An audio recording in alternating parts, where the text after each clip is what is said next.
In reality, should be very little difference between the two. We're all from a design background, and the way that we work together is down to project requirements and personalities, I suppose, into the end result.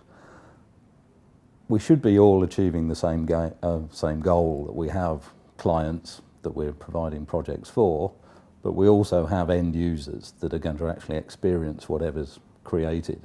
And that interface between what is architecture, interiors, a very fundamental part of that. So the interface should be very much connected.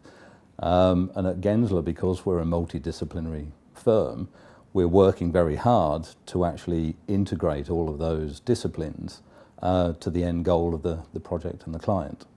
It's quite a wide-ranging question, and I guess it's quite a wide answer as well.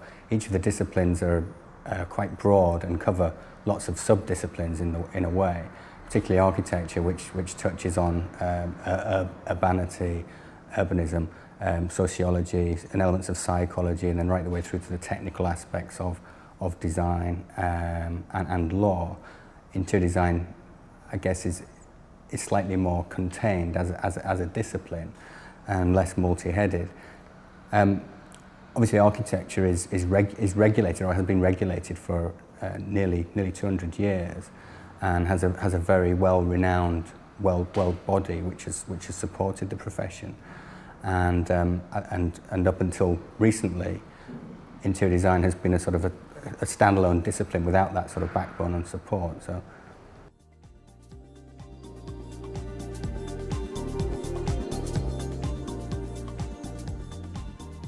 I think interior design is a very new profession compared to that of architecture, and I guess that brings a whole kind of lack of understanding on both sides as well, a lack of understanding of, from interior designer's point of view, of what architects' roles are, and then from the architect and what the role of the interior design is, because traditionally it would have been their role to do so, and I guess there is kind of this boundary, but as I mentioned before, there is a blurring in the middle now, and I think as time has gone on, there's a much better understanding of how these two professions can work together. And again, I think that comes down to personalities. If there's a desire to actually achieve a final goal, then there shouldn't really be a problem. And I think it's gone in phases through history, that at various times interiors can have a very major impact on the way a style or an era is actually represented, whereas at other times architecture and its place in the urban environment actually takes on a priority.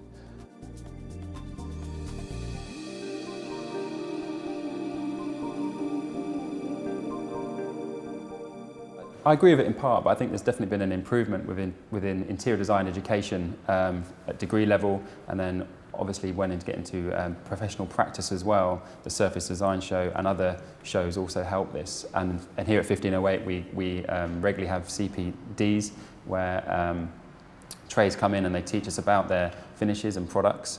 But I think there's a hell of a lot of crossover where interior designers can inform architects of new materials that they've found out, and vice versa as well. You know, I guess architects look perhaps more at kind of the harder finishes, if you like, and the interior designer bring a whole wealth of softer finishes and unique finishes to the table as well.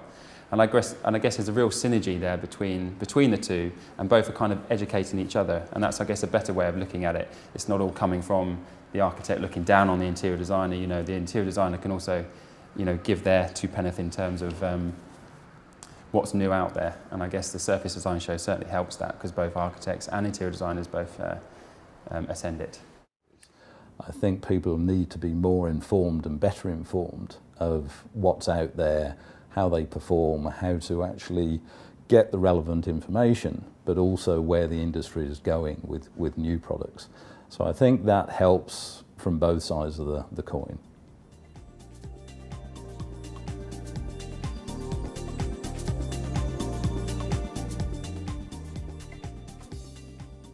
Again, from our point of view, the world is very flat. People are moving around the world. It's not just a UK thing, not just a London-centric thing.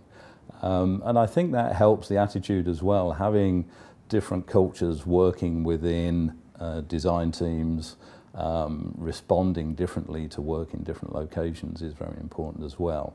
So the world and cultural mix is helping to break down some of those barriers as well.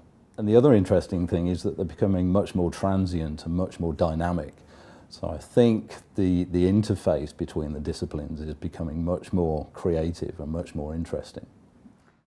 I think, yeah, we were set up expressly to try and address the disparity or the disconnect between the disciplines, and I mean, we certainly believe that that they are significantly different disciplines and should be respected as such. Really, there are elements of crossover, and spatial design, I guess, is the middle bit where both interiors and architectures come together, and that's an interesting territory. But beyond that, as I said earlier on, that there is a very wide gamut of skills, from the most softest of interior designers to the most technical of architects. And for us, it's about accepting and respecting that, and building a company culture which supports those disciplines. So we sit architects next to interior designers, and we create an internal design dialogue which ultimately we feel creates a product which is better because of that engagement and discourse.